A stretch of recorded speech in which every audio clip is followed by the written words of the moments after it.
The wind carried the sound of laughter across the frozen furrows of Dakota Territory long before Jonas Whittaker ever heard the shouting behind it.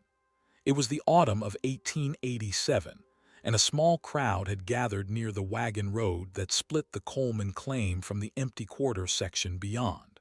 They were not gathered to help.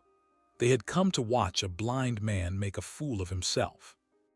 Jonas stood barefoot in the cold dirt, one calloused hand pressed against the shoulder of a brown mutt named Copper. The dog was small, ragged, and stubbornly patient. His eyes were fixed on the strangers, though Jonas's own eyes saw nothing at all. A cataract of milky white covered the left. A scar from a mule kick years earlier had ruined the right. He had been blind since he was 19 years old. He was now 34.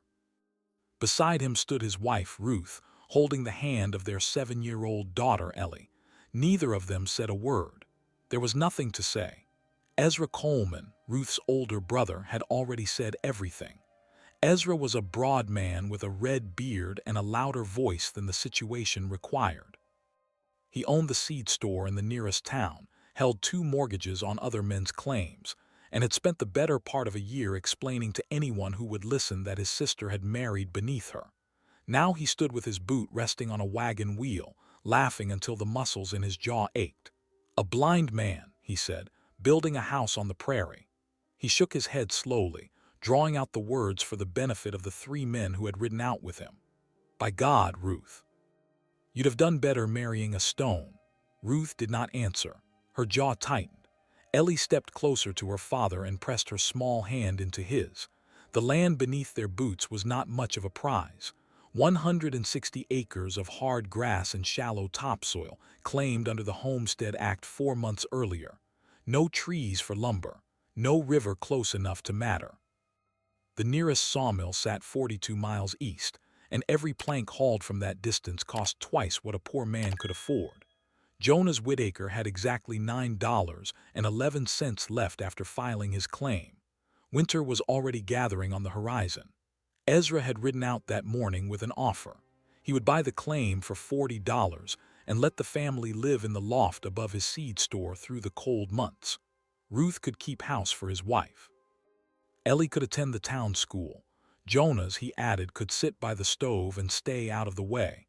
Jonas had listened to the offer with his head tilted slightly, the way blind men listen. Then he had refused, politely, without raising his voice, without arguing about the price. He had simply said no and turned back toward the empty acres where a house did not yet stand. That was when the laughter started. "Tell me, Jonas," Ezra called across the ground. "How does a man build a house he cannot see? Do you plan to feel your way through it? Nail your fingers to the door frame?" One of the men behind him snorted. Another looked away, uncomfortable. "You will freeze before Christmas. Your wife will freeze. Your child will freeze. And when they bury the 3 of you, they will bury you in dirt shallower than a dog's grave, because the ground out here freezes so hard nobody can dig it proper until April." Copper released a low growl from deep in his chest. Jonas rested a hand on the dog's back and the growl stopped. He did not turn his face toward Ezra. He did not need to. The wind told him where every man was standing. The creak of leather told him which one had shifted in his saddle. The nervous cough of the 3rd told him which one already regretted riding out. "I do not need to see the prairie," Jonas said quietly. His voice carried further than it should have. "I have felt it every morning for 4 months. I know every dip in this ground. I know which way the wind comes hardest. I know where the snow will pile deepest." He paused. "You do not." The laughter faded slightly. Ezra's smile did not. "Suit yourself, brother." He gathered his reins. "But when your daughter freezes, do not send word to my door. I will not answer it." The wagons turned and pulled away across the grass. Ruth waited until the sound of hooves had faded before she spoke. "Jonas, $9 and no walls." Jonas turned his face toward her. The blind eyes seemed to look through her rather than at her. "Then we build," he said, "with what the land will give us for free. The land itself would have to become the walls." Jonas had known this from the moment he filed the claim, though he had never once spoken the plan aloud, not even to Ruth. A blind man learns early that speaking a plan before it takes shape invites correction from every mouth in earshot. and correction from men who cannot feel what he feels is worse than silence. So he had kept the plan behind his teeth, and now, standing in the cold morning after Ezra's laughter had faded into the horizon, he finally opened his mouth and let it out. "Sod," he said. "We cut the ground itself and we stack it." Ruth was quiet for a long moment. She had grown up in Ohio in a wooden house with a proper roof and glass in the windows. She had never lived in a sod house. She had seen them, though, on the ride out. Squat, dark, half-buried structures that looked more like burial mounds than homes. Some of them leaked mud when it rained. Some of them collapsed under the weight of a heavy snow. Some of them harbored snakes in the walls that dropped down onto sleeping children in the night. "Jonahs," she said carefully. "The Andersons had a soddy. It fell in on them last April. The mother lost a hand to the cold before they dug her out." Jonas nodded. He had heard the story too. He had listened to it with the same careful attention he gave every story that reached his ears, filing away the details the way another man might file letters in a drawer. The Anderson soddy had failed because the walls had been cut too thin. The roof had been laid across green cottonwood poles that warped when the frost came. There had been no drainage cut around the foundation, and spring melt had softened the base until the whole structure sagged inward. "I know why it fell," he said. "I have been listening to sod houses for months. Every man who has built one, every man who has lost one. They tell the same stories and they never hear themselves. The walls were too thin. The roof was too flat. The base was too wet. I know what killed the Anderson soddy, Ruth. I know what killed the Peterson soddy. I know what killed the two soddies out past the Bijou, and I know how not to kill ours." Ruth said nothing. Ellie tugged at her father's coat. "Papa, will there be a window?" Jonas smiled faintly. He crouched down and touched his daughter's face with the flat of his palm. His fingers moved across her forehead, her nose, the small round curve of her cheek. It was how he saw her. "There will be two windows," he said. "One that faces the sunrise so you can feel it on your face when you wake up, and one that faces the west so your mother can watch the storms coming in and tell me when to bring the wash inside." Ellie giggled. Ruth turned her face away. The work began the next morning before the sun cleared the eastern grass. Jonas had rented a breaking plow from a neighbor named Silas Boone, an older homesteader 3 miles south who had built his own soddy 11 years earlier and was still living in it. The rent was 2 days of labor at spring planting, paid in advance by handshake. Silas had walked the claim with Jonas the previous week, both men moving slowly across the grass, Jonas letting his boots read the ground while Silas described what he saw. "Your best sod is going to be up on the flat," Silas had said, tapping his own boot against the earth. "Thick roots, buffalo grass and grama mixed, cuts like a brick and holds like one, too. You want strips a foot wide, 4 inches deep, 3 feet long. Anything shorter crumbles when you lift it. Anything thicker breaks your back." Jonas had memorized every word. Now, with the plow harnessed behind a borrowed ox, Jonas walked beside the animal with one hand on the plow handle and the other on Ruth's shoulder. Ruth guided the ox. Jonas felt the blade cut. The sod peeled up in long dark ribbons behind them, curling like the pages of a book turning. Ellie followed behind with a stick, marking the corners where each strip would be cut to length. By noon, they had cut 40 strips. By dusk, they had cut 90. Jonas's hands were raw. Ruth's back ached. Ellie had fallen asleep in the grass beside Copper, but the first bricks of the house lay stacked in the field, drying in the autumn wind. The foundation was the part Jonas would not rush. He had heard too many stories about soddies that failed at the base, and he had walked around the Anderson ruin himself the previous spring, running his hands along the collapsed walls until he understood what had happened. The Anderson foundation had been laid directly onto the grass. No trench, no drainage, no stone. When the melt came, the water had wicked upward through the bottom row of sod, and by the time anyone noticed, the wall was already leaning. Jonas would not make that mistake. For 3 days he and Ruth dug. The trench ran 18 inches deep and 2 feet wide, following the outline he had paced off with a knotted rope. 16 feet by 20. Not large, not small. Large enough for a stove, a bed, a table, a corner for Ellie, and a place near the door where Copper could sleep and hear the wind. Jonas walked the perimeter twice each morning, running his bare hand along the trench wall to check the depth. When he found a soft spot, he marked it with a stick driven into the ground. Ruth would come behind him and deepen it. Silas Boone rode out on the fourth day to see how the work was progressing. He climbed down from his horse and stood at the edge of the trench for a long time without speaking. He was a lean man with a face like weathered pine, and he had the habit of chewing the inside of his cheek when he was thinking. "Deeper than most," he said finally. "Yes," said Jonas. "Wider than most." "Yes." "You planning to fill it with something?" Jonas nodded. "Stone at the bottom, 6 inches, then a course of flat stones set tight. Then the sod goes on top of that." Silas chewed his cheek. "That is a lot of stone. You do not have a lot of stone." "The creek bed has stone," said Jonas. "I have been walking it. There is a bend about a quarter-mile south where the water dropped a load of flat rock during the last flood.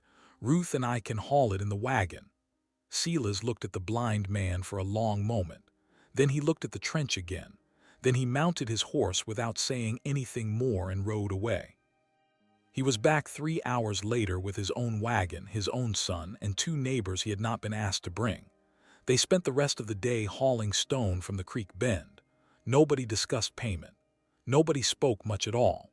When the sun began to drop, the trench was half filled with rock, and Silas simply nodded once and drove home. Ruth watched the wagons disappear down the wagon road. Her eyes were wet, though she would not have said why. "Jonas," she said quietly, "not everyone is laughing." Jonas rested a hand on the fresh stone. It was still cool from the creek. "No," he said, "but the ones who are laughing are louder. That is how it works." The walls began to rise on the 9th day. Jonas had studied how Silas laid sod, and he had listened to 2 other men describe the process in detail. He knew that the strips had to be laid grass side down for the first 3 courses, then alternated in the 4th and 5th to lock the bond. He knew that every seam had to be offset from the seam below, the way a mason offsets brick, so that no vertical crack could run all the way from the roof to the foundation. He knew that the corners had to be woven, not stacked, with each course of sod turning 90 degrees so that the corner became stronger than the wall itself. Ruth cut the strips to length with a heavy knife. Jonas laid them. His hands moved along each brick, feeling for the roots, checking the thickness, testing the density. When a strip felt wrong, he set it aside. When one felt right, he placed it, tamped it, and reached for the next. He worked by touch the way another man worked by sight, and by the end of the first day, 4 full courses of sod stood along the eastern wall. Ezra Coleman rode past that afternoon. He did not stop. He did not speak, but he slowed his horse long enough to look, and when he rode on, he was no longer smiling. Word travels fast on the prairie, and it travels faster when it carries an insult. By the middle of the 2nd week, the story of the blind man Sadi had reached every claim within 10 miles, and most of the ones beyond. The story grew as it moved. In one telling, Jonas was building the house with his teeth. In another, he had already fallen into his own trench and broken a leg. In a third, Ruth had left him and taken the child back to Ohio. None of it was true. None of it needed to be. The prairie was a lonely place in the autumn of 1887, and a good story was worth more than a good crop, especially one that let a man feel taller than his neighbor. The nickname arrived on a Tuesday. Jonas heard it first from Ellie, who had walked with Ruth to the general store in town to trade eggs for a spool of thread. She came home red-faced and quiet, and it was not until after supper that she finally said the words out loud. "Papa, a boy at the store called our house a mole hole." Jonas set down the tin cup he had been drinking from. He turned his face toward his daughter. Ruth watched him from across the small cook fire they had built outside the half-finished walls. "A mole hole," he repeated slowly. He said blind moles dig in the dirt, and that is what we are, blind moles. Ellie's voice trembled at the end. She was 7 years old, and she had never in her life been ashamed of her father until that afternoon. Jonas heard the shame in her voice more clearly than he heard the wind, and something in his chest tightened in a way he had not expected. He held out his hand. Ellie came to him. He pulled her onto his knee and held her against his chest for a long moment before he spoke. "Ellie," he said quietly, "do you know what a mole does in the winter?" She shook her head against his coat. "A mole lives. That is what a mole does. When the wind comes down from the north and the cold cracks the trees open and the cattle freeze standing up in the field, the mole is warm underground. The mole is alive. And in the spring, when the men who laughed at the mole come out of their frozen wooden houses shivering and thin, the mole comes up out of the earth fat and happy and ready to plant." He paused. "Now, I'm not saying we are moles, but I am saying that a boy who does not understand winter should not laugh at a house he has never had to survive." Ruth turned her face away. Ellie was quiet for a long time. Then she nodded slowly against her father's coat. "Papa," she said, "the boy who said it, his father is a sawmill man, he builds with wood." "I know," said Jonas. "His house has 3 windows, I know. Will his house be warmer than ours?" Jonas smiled, though it was a small and tired smile. He kissed the top of his daughter's head. "No, Ellie," he said, "it will not." The walls reached shoulder height by the end of the 3rd week. Jonas had learned, through years of blindness, exactly what shoulder height felt like on his own body, and he used himself as the measuring stick. He walked the perimeter each morning with one hand raised to the top of the wall, checking for evenness. When he found a low spot, he added a strip. When he found a high spot, he trimmed one. The walls grew slowly, but they grew straight. Sela's boon came by every few days now, sometimes bringing a neighbor, sometimes alone. He no longer said much. He would stand at the edge of the work, watch for an hour, and leave. Once he brought a small keg of nails that Jonas had not asked for. Another time he brought a length of chimney pipe salvaged from a burned-out claim shack. He never accepted thanks. He would only nod and say, "You will need it," before climbing back onto his horse. On the 20th day, Ezra Coleman rode out again. This time he did not laugh. This time he made an offer. $60 for the claim, a room above the seed store, a steady wage for Ruth, a place for Ellie in the town school. Jonas listened. Then he said no. Ezra's face darkened. He turned his horse and rode away without another word. The roof was the part Jonas had been dreading. He had known from the beginning that the walls, however carefully he laid them, were only half the house. A soddy lived or died by its roof. Every failed sod house Jonas had heard about, and he had heard about many, had failed at the roof before it failed anywhere else. A collapsed roof meant a buried family. A leaking roof meant rotted walls by spring. A poorly pitched roof meant a foot of wet snow sitting on green cottonwood poles until the poles cracked and dropped the whole load onto a sleeping child. Jonas would not have any of it. He had been thinking about the roof for months, long before the first sod had been cut. He had listened carefully to Silas describe his own roof, an 11-year-old structure that had never leaked and never sagged. He had listened to 2 other men explain how their roofs had failed. He had put the pieces together in the dark space behind his blind eyes, and by the time the walls reached full height, he already knew what the roof would look like. The ridge pole would be cedar, not cottonwood. Cottonwood warped when the frost came in and out of it. Cedar held its shape. There was a stand of cedar along a ravine 6 miles east, on land nobody had yet claimed, and Silas had already agreed to help haul 3 straight trunks in exchange for another 2 days of spring labor. The rafters would be smaller cedar limbs, spaced 16 inches apart, running from the ridge pole to the top of the walls at a steeper pitch than most soddies used. Jonas wanted the pitch steep enough that snow would slide, not settle. A flat roof was a grave. He knew that. Across the rafters he would lay a tight cross-hatching of willow branches gathered from the creek. Over the willow, a layer of prairie grass thick enough that a man could stand on it. Over the grass, a layer of clay mixed with sand and wood ash, worked into a paste and troweled smooth. And over all of that, one final layer of sod, laid grass side up so it would knit into a living roof by spring, roots binding the whole structure together into something halfway between a house and the prairie itself. 4 layers. Any 3 might have held, but 4, laid in the right order, would hold anything. The cedar hauling took 3 days. Ruth stayed at the claim with Ellie and Copper while Jonas rode out with Silas and Silas's son, a quiet 19-year-old named Tom.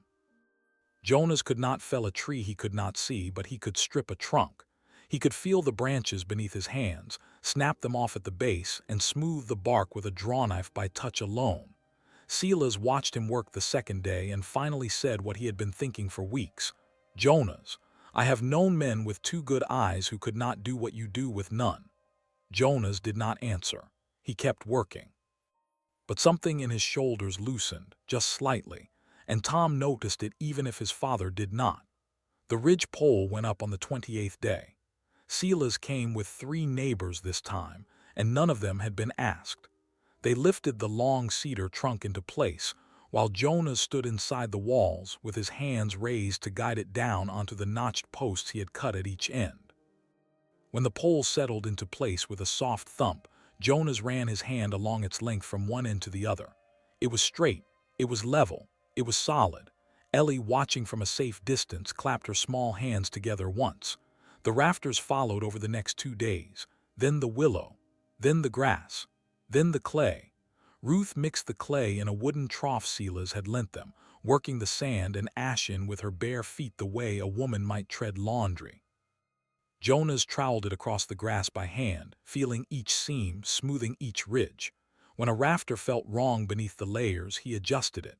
When the pitch felt uneven, he added or removed material until the roof matched itself on both sides. The final layer of sod went on during the first week of November.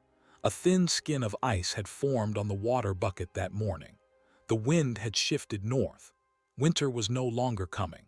Winter had arrived. The first snow fell 3 days after the roof was finished. It came softly, without warning, drifting down through a windless gray afternoon while Ruth was still hanging the last of the sackcloth over the 2 window openings. Jonas felt it on his face before Ellie saw it. He stopped what he was doing, tilted his head back, and let a flake land on his cheek. "Ruth," he said quietly, "it has begun." Ruth stepped out from the doorway. She stood in the gathering white and watched the flakes settle across the sod roof, catching in the seams, sticking to the fresh clay. The snow melted on the exposed dirt of the walls, but it clung to the roof. Within an hour, the whole structure was dusted white, and the house that had been called a mole hole now looked like part of the land itself, a low white shape rising from a low white plain. Inside, the small iron stove Silas had helped haul from town 2 weeks earlier was already burning. Jonas had installed it himself, feeling his way through every connection, testing every seam with the back of his hand. The chimney pipe rose straight through a carefully cut opening in the roof, sealed on all sides with a collar of clay Jonas had shaped by touch. He had tested it twice with small fires before trusting a full burn. Now the stove threw heat into the small room, and the room held that heat in a way that surprised even Jonas. He had built a thermometer stand near the door, using a cracked glass thermometer Silas had brought from an abandoned claim. Ruth had laughed at him gently when he set it up, asking what use a blind man had for a thermometer. Jonas had smiled and told her that a thermometer was for the family, not for him. He knew the cold by his skin, but Ellie needed to see the numbers. Ellie needed to understand what the walls were doing. That first snowy night, with the small stove burning a modest load of buffalo chips and a single split of cedar, the thermometer inside the house read 49 degrees. Ruth stepped outside with a lantern to check the second thermometer Jonas had nailed to a post 10 feet from the wall. She came back with snow on her hair and a strange expression on her face. 22, she said. Outside is 22. Jonas nodded slowly. He had expected something like it, but hearing the number spoken out loud was a different kind of knowing. "We are 27 degrees warmer than the prairie," he said, "with one small fire." Ellie, wrapped in a blanket near the stove, looked up at her father. "Papa, that is a lot." "Yes, Ellie, that is a lot." Ruth sat down on the edge of the small rope bed and did not speak for a long time. When she finally did, her voice was quieter than usual. "Jonas, I did not believe you." "Not really, not until tonight." Jonas turned his face toward her. The blind eyes caught the lamplight and reflected nothing back. "I know," he said. "You did not have to believe me. You only had to help me. That was more than most would have done." The snow continued through the night and stopped sometime before dawn. When Jonas opened the door in the morning, a soft wall of white had drifted against the base of the house. He stepped out into it barefoot, the way he always tested the ground first thing and walked a slow circle around the entire structure. He ran his hand along each wall. He felt the drift patterns. He measured in his own quiet way how the snow had chosen to settle. What he found pleased him. The snow had piled against the north wall in a thick bank, exactly where he had wanted it. He had angled the house so that the prevailing winter wind would push the drift against that side, and now the drift itself was becoming a second layer of insulation, a wall of packed snow reinforcing the sod. The south side, facing the low winter sun, remained mostly clear. It would gather warmth during the day. The house would breathe with the seasons. Silas rode over that afternoon on a borrowed sleigh. He walked around the house twice without speaking. Then he stood at the doorway, looked in at the warm interior, and shook his head once. "Jonas Whittaker," he said, "you have built something none of us thought could be built." The weeks that followed carried a quiet rhythm Jonas had not felt since before his blindness. Each morning he rose before Ruth and Ellie, stoked the small stove, and stepped outside to walk the perimeter of the house. He ran his hand along the walls, checking for frost cracks, for soft spots, for any sign that the sod was failing beneath the layers of packed snow. He found none. The house was holding. The house was, in a way he could not quite explain even to himself, becoming stronger as the winter deepened. Silas had brought a barometer on his last visit, an old brass instrument that had belonged to his father in Pennsylvania. He had lent it to Jonas without ceremony, saying only that a man who kept a thermometer might as well keep a barometer too. Jonas had thanked him quietly and hung the instrument beside the door. Ellie read it aloud each morning. Ruth wrote the numbers down in a small ledger Jonas had bought in town with the last of his money before winter closed the roads. The ledger was becoming something Jonas had not planned. Each page carried the day, the outside temperature, the inside temperature, the wind direction, the barometer reading, the fuel burned, and any observations Jonas thought worth recording. He dictated the observations to Ruth in the evenings, and Ruth wrote them down in her small, careful hand. The condition of the north wall, the condition of the roof seam near the chimney, the way the drift had shifted after a windy night, the way the door frame had settled slightly in the cold and needed a fresh wedge of clay. Ruth asked him one evening why he kept such careful notes when the house was clearly working. "Because it is working now," Jonas said. "But I do not know why. Not really. I know what I did. I do not yet know which part of what I did is the part that matters most. If I write it down, then someday, if another man wants to build the same way, I can tell him which parts to keep and which parts were only guesses." Ruth looked at her husband in the lamplight. The blind eyes stared past her toward some point she could not see. "Jonas," she said softly, "you are thinking about other people's houses." "I am thinking about other people's children," he said. "There are families out there tonight in wooden claim shacks with the wind coming through the walls. There are children coughing. There are women boiling water just to have something warm to hold. If a blind man can build a warm house on $9, then any man can. But only if someone writes it down." Ruth did not answer. She reached across the small table and rested her hand on his. The first serious cold snap came in the middle of December. The wind shifted around from the northwest and settled into a steady drive from the north that did not let up for 4 days. The outside thermometer dropped to 11 below zero on the second night and to 18 below on the third. Inside the house, with the small stove burning steadily but not wastefully, the temperature held at 51 degrees. Ellie slept in her blanket without shivering. Copper curled at her feet and snored softly through the worst of it. On the third morning, Jonas heard hoofbeats approaching through the snow. He stepped outside and waited.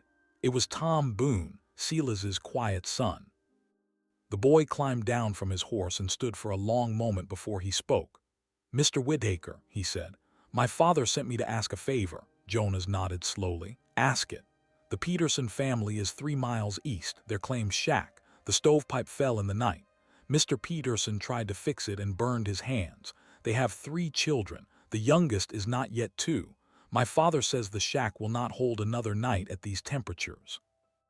Jonas did not hesitate.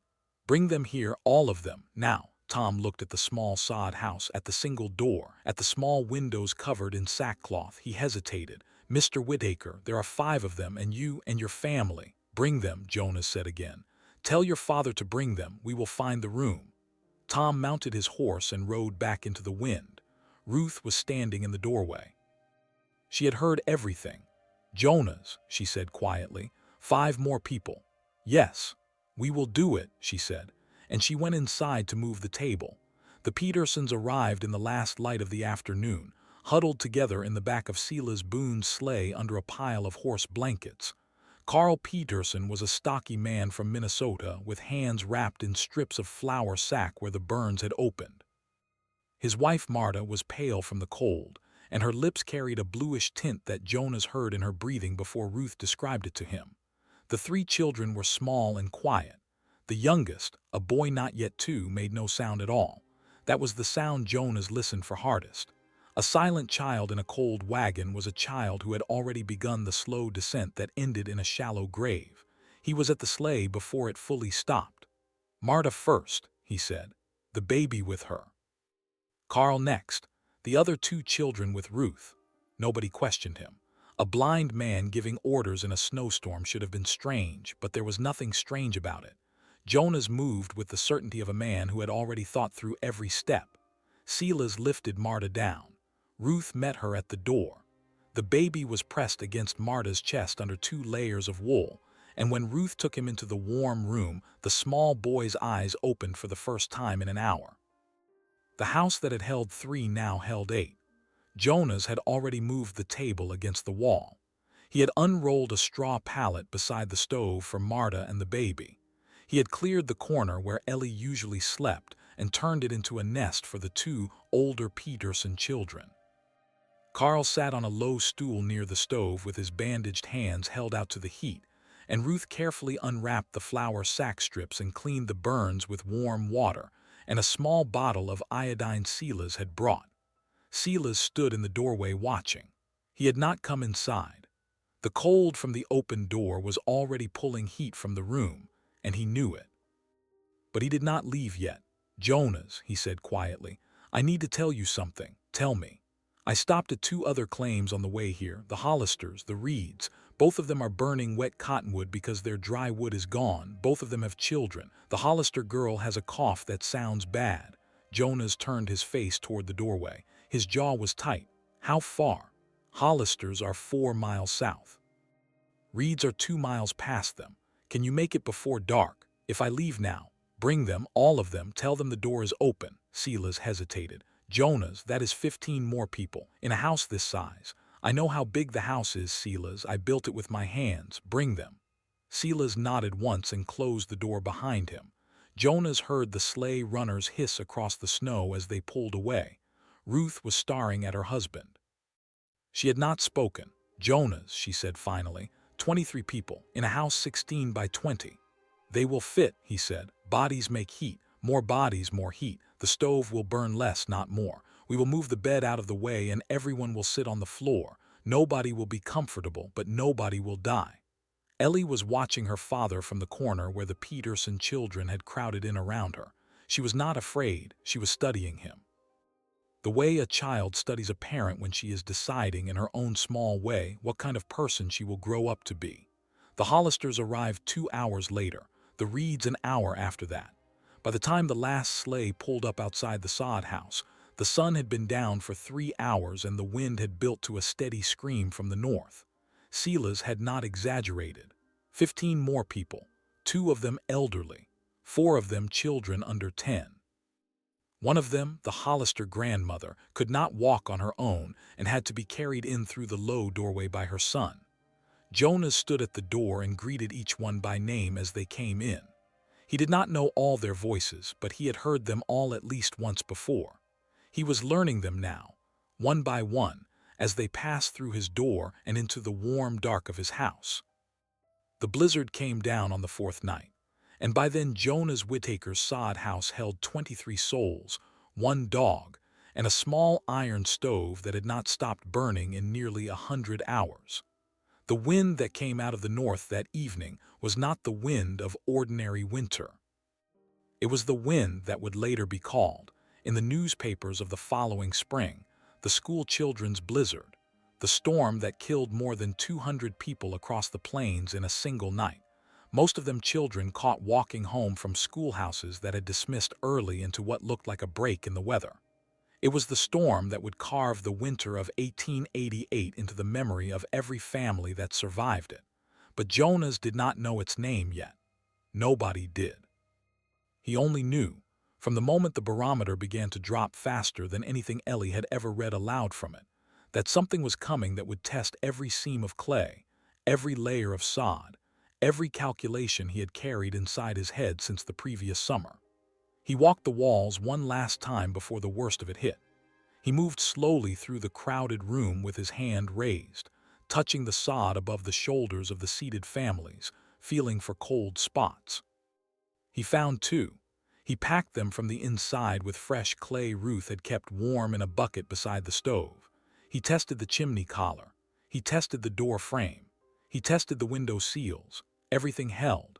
When he sat down at last on the low stool beside the stove where Carl Peterson had been sitting the day before, the room was so full that people were sitting on people. The Hollister grandmother slept in the small rope bed against the far wall. The children were piled together in the corner like a litter of puppies, Copper somewhere in the middle of them, his brown coat rising and falling with the breath of sleeping children. The adults sat shoulder to shoulder against the walls, wrapped in every blanket and coat the house could produce. Ruth moved between them with a small kettle of broth Marta had helped her make from a shank of salt pork Silas had brought in the sleigh. Nobody spoke much. There was nothing to say. Outside, the wind hit the sod walls with a sound like the passing of a freight train, and inside, the thermometer beside the door held at 46 degrees. Sometime around midnight, Silas leaned close to Jonas. "Jonas," he whispered, "I have never in my life been inside a warmer room during a storm like this. Not in Pennsylvania, not in Ohio, not anywhere." Jonas did not answer for a long moment. He was listening to the wind. He was listening to the way it moved around the house, curving over the roof, sliding along the drift on the north wall, finding no seam to enter. He was listening to 23 people breathing in the small dark room, and to one small dog snoring in a corner, and to his own daughter humming softly to the Peterson baby who had woken and needed to be quieted. "Silas," he said quietly, "I did not build this house for a storm like this. I built it for a family of 3. But a wall that will hold 3 warm will hold 23 warm. That is a thing I did not know until tonight." Silas nodded slowly. "There is a lesson in that." "There is." The storm did not break until sometime after dawn on the second day. When Jonas opened the door at last, he had to shove hard against the snow that had piled against it in the night. He stepped outside into a world that was no longer the world he remembered. The drift on the north side of the house had risen higher than the roofline. The prairie beyond had disappeared beneath a smooth white sea. The sun, coming up through a bitter cold sky, threw long blue shadows across snow that had not existed the day before. The outside thermometer read 34 degrees below zero. The inside thermometer read 43 above. Nobody in the house had frozen. Nobody had lost a finger or a toe. The Peterson baby was nursing. The Hollister grandmother was awake and asking for tea.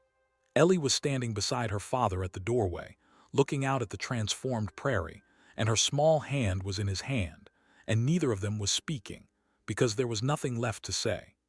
Ezra Coleman arrived on the 3rd day after the storm. He came alone, on foot, because the snow was still too deep for horses in most places, and because there were things a man could only bring himself to do without an audience. He had walked 7 miles from the town where his seed store stood, and he had walked most of it in silence, and when he arrived at the low sod house on the prairie, he stood outside the door for a long time before he found the courage to knock. Ruth answered. She did not speak. She only stepped aside and let him in. The house was still crowded, though some of the families had begun the slow work of returning to their own claims. The Reeds had left at first light with Silas and Tom Boone, who had promised to help them dig out their claim shack and rebuild the stovepipe. The Petersons were preparing to go later that day. The Hollisters would stay another night because the grandmother was still too weak to travel. But the room was warm, and it smelled of broth and wood smoke and sleeping children, and Ezra Coleman stopped in the middle of it and did not seem to know where to look. Jonas stood by the stove. He turned his face toward his brother-in-law and waited. "Jonas," Ezra said. His voice was not the voice he had used in the autumn. It was smaller, it was tired. "The town lost 7 people in the storm. 2 of them were children, the Hanson boy, the Miller girl. They were walking home from the schoolhouse when the wind came up. They found them yesterday morning half a mile from their door." Nobody spoke. Ellie, sitting near the Peterson baby, went very still.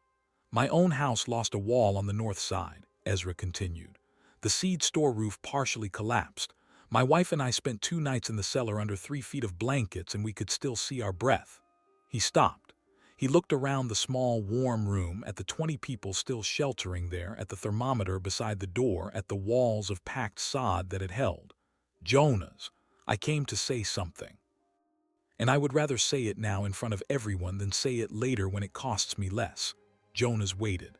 "I was wrong," said Ezra. "I laughed at you. I called your house a hole in the ground. I offered to buy your land for less than it was worth because I thought you were a fool. I was the fool." He paused. His jaw worked. "I do not know how to make it right, but I wanted to say it out loud, where people could hear." Jonas was quiet for a long moment. The stove ticked softly beside him. Outside, the wind had died to nothing. "Ezra," he said at last, "you do not owe me an apology. You owe one to your sister and to your niece, and to every man in this room who might have died if pride had won instead of sod." Ezra nodded slowly. He turned to Ruth. He did not speak. He simply held out his hand. Ruth looked at it for a long moment. Then she took it. That was the end of the winter, though the snow would not fully leave the prairie until the middle of April. Word of the blind man's sod house spread across the territory in the months that followed, and by the summer of 1888, Jonas Whittaker had answered questions from more than 40 families who wanted to build the same way. He never charged them. He only asked, in exchange, that they help the next family who came asking. Silas Boone's son Tom eventually helped raise 17 soddies across 3 counties using Jonas's method, and every one of them was still standing when Tom died an old man in 1934. Jonas kept the ledger the rest of his life.